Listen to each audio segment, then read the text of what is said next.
Bellsnyder, Travis County Precinct 354 Chairman. Thank you for being here today, Suzanne. You're welcome, Dean. Thank you. Is this the first time that you've been a precinct chairman?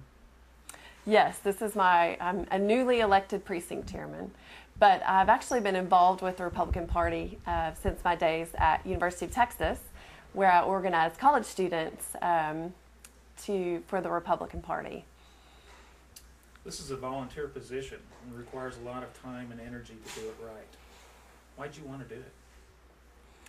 Honestly, I've always believed that local politics is where you can make the biggest impact.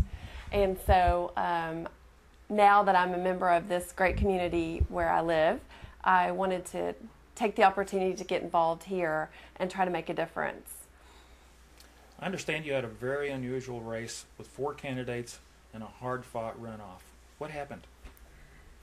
Yes, actually, we did have an unusual situation in our precinct. We had 4 individuals file for precinct chairman.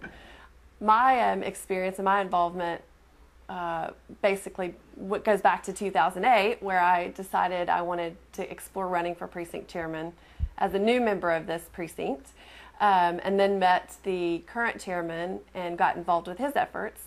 And then in 2010, when I learned that he had moved out of the district, I took the opportunity to file, honestly believing that I would probably be the only one on the ballot and would be the new precinct chairman. It was fun to wake up and realize that I had 3 opponents and that there were 4 of us that were interested in this precinct chairmanship. And so we launched into a fun and exciting and rewarding experience and run for this chairmanship. Can you give us a description of your precinct community? Yes, this precinct is actually a very interesting kind of pocket of potential conservative voters here in Travis County. It's a wonderful suburban area of Austin with a very interesting mix of retired couples, of families, of young professionals, mostly all, I would say, middle income individuals. Really just a place where it would make sense that people would vote Republican. Have you had a precinct organizational meeting yet?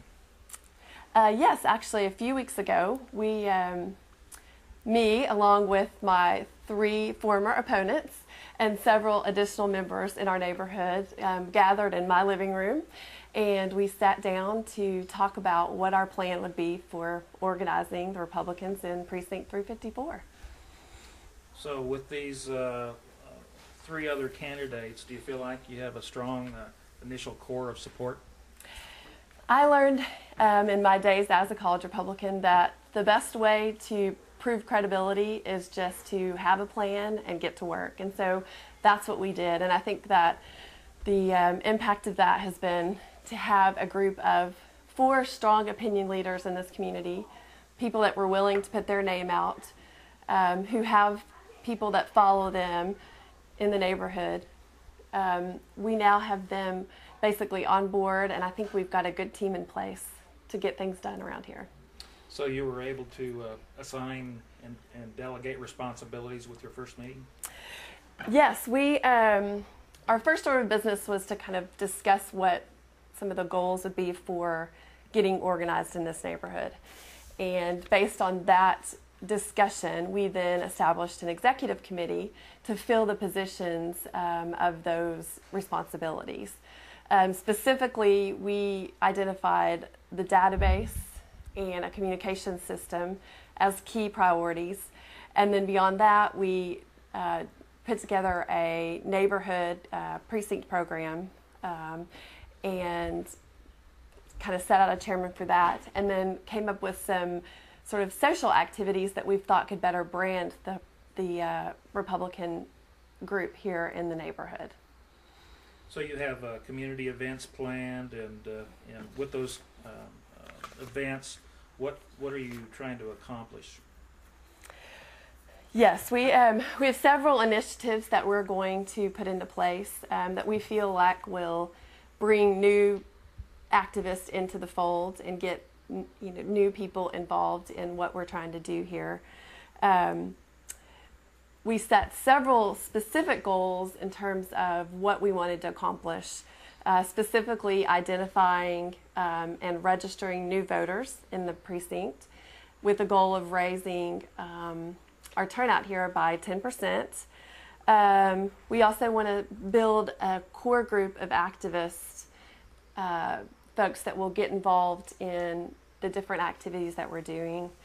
We're going to have a couple of social activities, specifically focusing on having an annual barbecue where we can have good old-fashioned family fun and show that the Republican Party can be more exciting, and also give our candidates a chance to meet some of the individual folks in the district.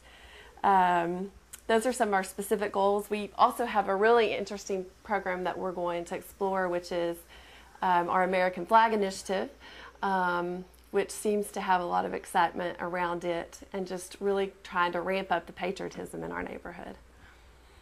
Can you share with us any special tools or methods of that you've devised in communicating with your team and potential recruits? Yes, specifically, we identified that our main priorities are going to be the database and a communication system, and we'll utilize voter lists and database programs to build out a voter list where we literally know where each individual voter, each individual household, and how they want to vote in this precinct. And after gathering that information, we'll take to the streets, so to say, and really canvass households and figure out where our voters are. Our second important priority will be communications, and we're going to try to capitalize on the meetup groups, the Facebook, Twitter, any of those, just blast emails, just all of those different communication distribution systems, so that we can get the word out about what we're doing around here. This is really good stuff, Suzanne. Would you be willing to do a follow-up interview in about a month after you've gone through some of this? Yes, I'd love to. I think that we're excited, and we've got a great group of people willing to work here, and I think that we can really show how you can best organize a neighborhood like ours for maximum vote turnout. So I'd be happy to continue to share our success. That's great, Suzanne. Until next time.